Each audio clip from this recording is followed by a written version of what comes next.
Good morning, guys, and welcome to the second video on conditionals. It's been a crazy period around the world this time. I hope you're all staying safe. I would like to apologize for how late this video is coming. I've had some issues myself around organization and all, and the situation has left me a little disorganized. Well, I'm hoping we'll be able to pick up pace from today. So straight into it, right? The last lecture was conditionals part one, where I introduced you guys to what conditionals are and all of that. So I believe we understand the general concepts of conditionals, and today we're just going to jump into it and try to do some more examples with it. The first example we're going to do is a modification of our calculator. So let's just really jump into it. I'm going to start from creating a new project. I'll open my terminal as usual.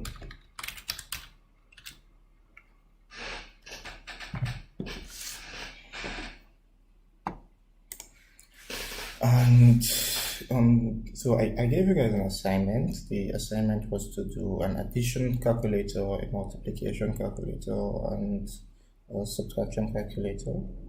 A division one, if I remember correctly. And then what we did at the time was we had 3 different projects for these calculators, but today we're going to make it one, make a better calculator that can just do everything without us having to make 3 different projects basically. And to do that, we're going to create a new project, and we're going to go as usual .NET new console. I'm going to name this calculator. I'm going to hold on to a bit for the projects to be created.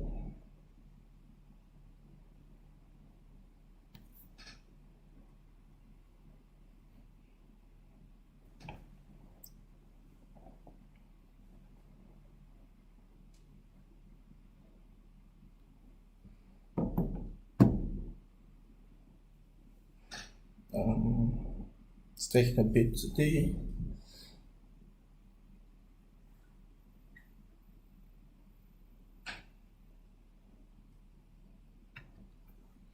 Alright, great, and our project is created. So I'm going to see the first of all ls just to confirm that it's there, and this will be dir if you're on Windows. So yes, I have my calculator project. I'm just going to go cd calculator, or cd calculator, and then I'll say code dot to open it up in Visual Studio Code.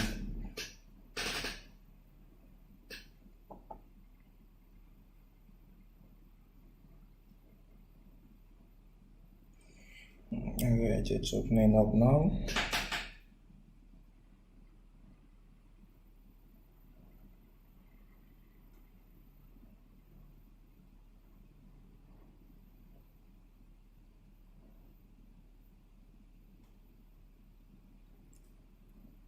Alright, that's awesome. I'll close Windows, the perform screen as usual.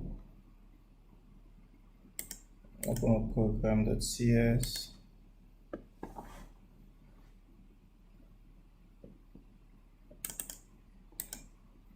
And I have my program here. I'm just going to breeze through some of these things because they're things we've done again and again. There's only going to be one difference here really. Going to start by saying, I'm going to start by going, okay, now I understand that whenever some of you create a new project, you have this using internal up here. What you have to do is just clear it. I'm not sure why it shows up for some of you yet. It doesn't show up for me. But if you have using internal at the top of your screen whenever you create a new project, just clear it. You should just leave the using system though. I'm going to start from saying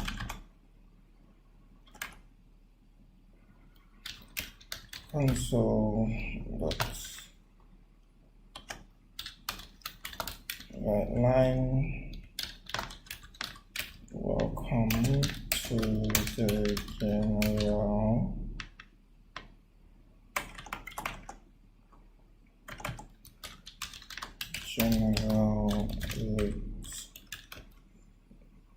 arithmetic calculator.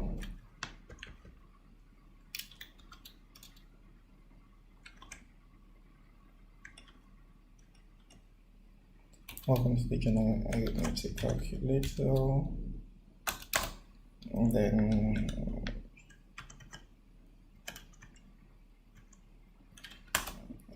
I'll say console dot right line, and I'm not going to put anything here. I just want a space. Sorry, that's my alarm. I'm going to create some variables, basically variables to hold the things I'll be taking in. I'm going to have an int variable and first number equals 0 and second number equals 0, and then I'll have string symbol, and I'll explain what we're going to see what we're going to do with symbol in a bit. Symbol equals, I'm going to use an empty string as symbol. Okay, so why am I adding a symbol this time? I want our user to be able to enter the first number. The symbol will be the operation they want to do. So do they want to do an addition? Do they want to do a subtraction? Do they want to do a division, or even a multiplication? So we have them enter the symbol, and then they enter the last number, and then we do the computation and give them back the result, which really is the way a regular calculator works. You don't buy a special calculator for multiplication that can only ever do multiplication, or a special calculator for division. You buy calculators for general calculators, right? And this calculator can do several things, and that is what we're doing here now. I'm going to come down here. I forgot my semicolon on this line, so I'm just going to put it, and then I'll come down here, and then I'll start my prompts. So I want to ask for the first number, so I'll say console dot write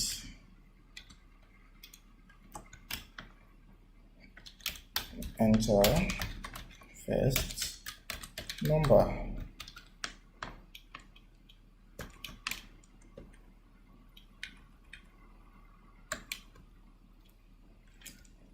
So here I'm asking the user for the first number as usual, and then I'll say first number equals, remember I have to pass it. If you watched all the videos, you should understand what I'm doing here. And dot pass, and then I go console dot read line. So I don't forget the capitalization. So I have capital O in my console, which won't work. So I have to go back and change it. So console.read line.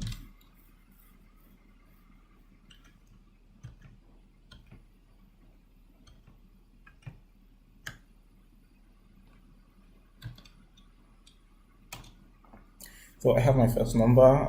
Then the symbol, right? The symbol is an interesting one. So I'll say, first of all, my prompt. So I go console dot write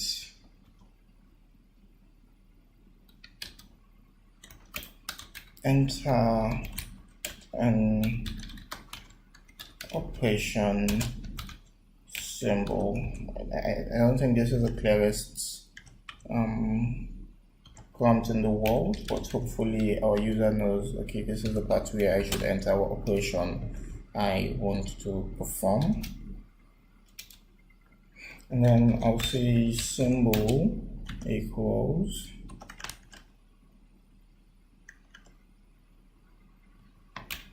symbol equals console dot read line, and this time we don't have to pass it, right? Because we're expecting the user to enter a character which isn't a number. It can be a plus or minus, just any of the 4 characters on the keyboard that means an arithmetic operation. And then I'm simply going to proceed and say console, I'm using a capital O again, so console.write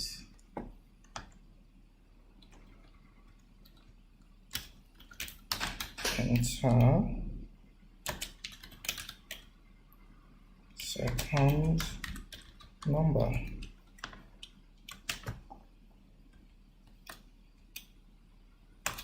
As usual, I have to take in my second number equals console. I have to pass it, so I'll go int dot pass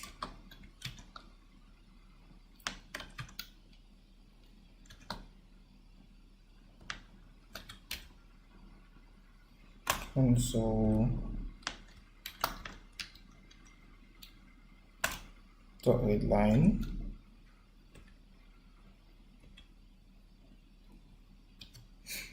and then so we've collected all the input from our users.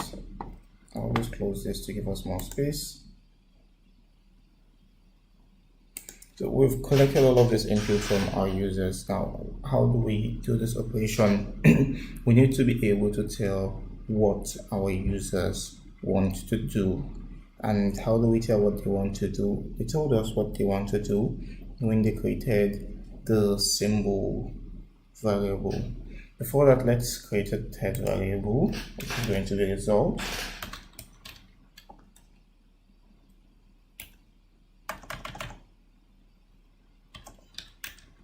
And result equals 0 as usual. And then we're just going to come down here and display the result to the user. Before we even do the computation, I'm just going to say console write line, the result is, and then I'm going to say plus result, and that's it. Now let's come to our operation. Now what do we want to do? So we're going to use the if else statement with length. So conditionals if symbol equals. So a single equal means assignment. It means take whatever is coming from this side and save it in this variable. That is what, so basically we're saying take 0 and put it inside this number. So that is what a single equal assignment. It's called an assignment operator. Take whatever is on this side and save it inside this side. Take whatever is on this side and save it. So in the same light, we're taking whatever is coming from the user here, changing it to an integer and saving it here. But when you want to compare two things, when you want to check for equality in C#, you use two equal signs, double. So I'm saying if symbol is equal to plus. So if the person entered a plus sign, what I want to do is say result equals first number plus second number. I'm sure that makes sense to all of us. Then I'm going to come down here and say else if symbol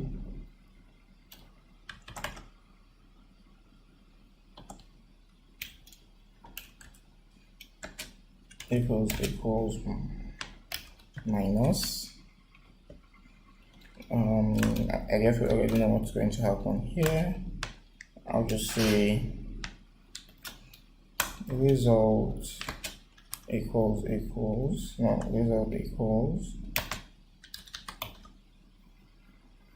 first number minus second number, and we just continue like that. We have another else if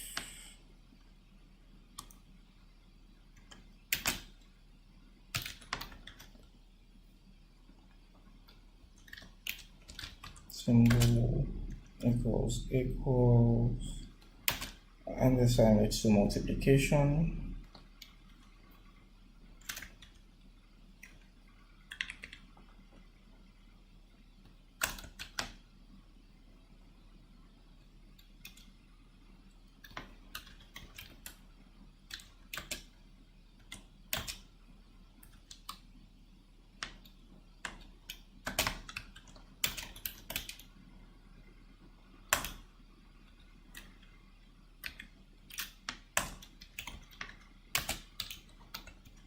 And the last one should be division.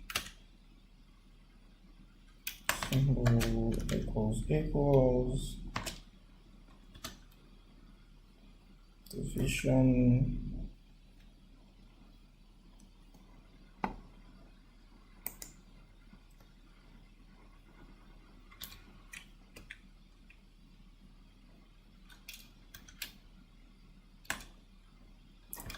We have first number,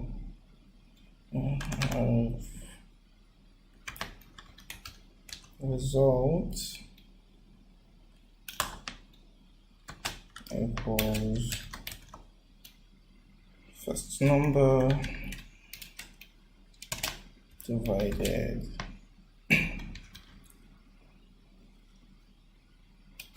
by second number.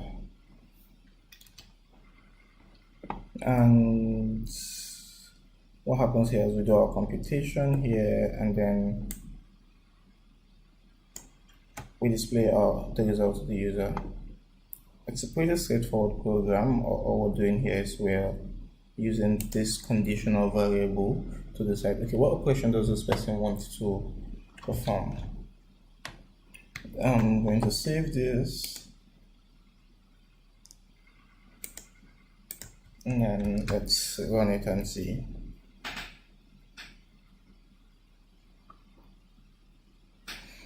So to run it as usual, .NET run.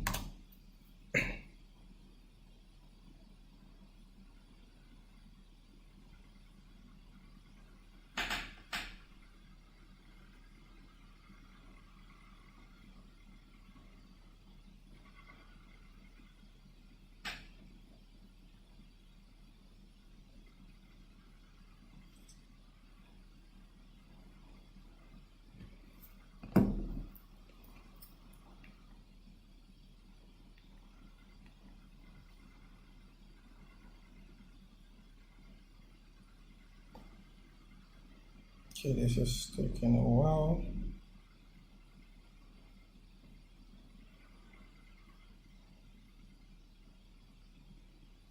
Alright, so it's asking for the first number. Let's say my first number is 10. My symbol, what do I want to do? I want to do a subtraction. So I'm going to put the subtraction sign there, which is the dash or the minus or the hyphen if you prefer, and then enter the second number. I'm going to say 5 and hit enter, and it says the result is 5. I'm going to go .NET run again, and then I'm just going to give it a while.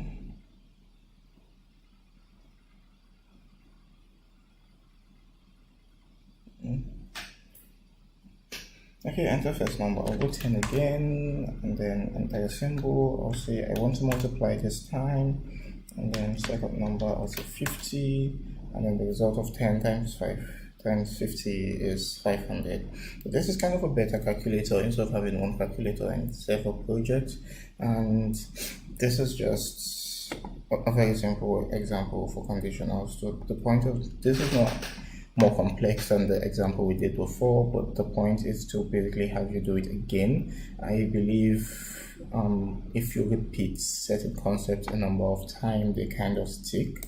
So I encourage everyone to actually do, even if you feel like you know this already, I implore you to actually do this example. Show your friends, talk to your friends about it, and basically brag to them about it. Hey, you made a simple calculator in C Sharp. It's a good milestone. Some people never learn programming up to this point, so it's actually a good thing if you're here. And if you have any other ideas for things you can do with conditionals, you can actually do them. If you have problems while you're doing these other things, you can reach out to me and I'll basically walk you through them. Some guy made a guessing game with C Sharp, and that was pretty impressive. So these are some of the things you can do. Thanks for watching, guys. Stay safe.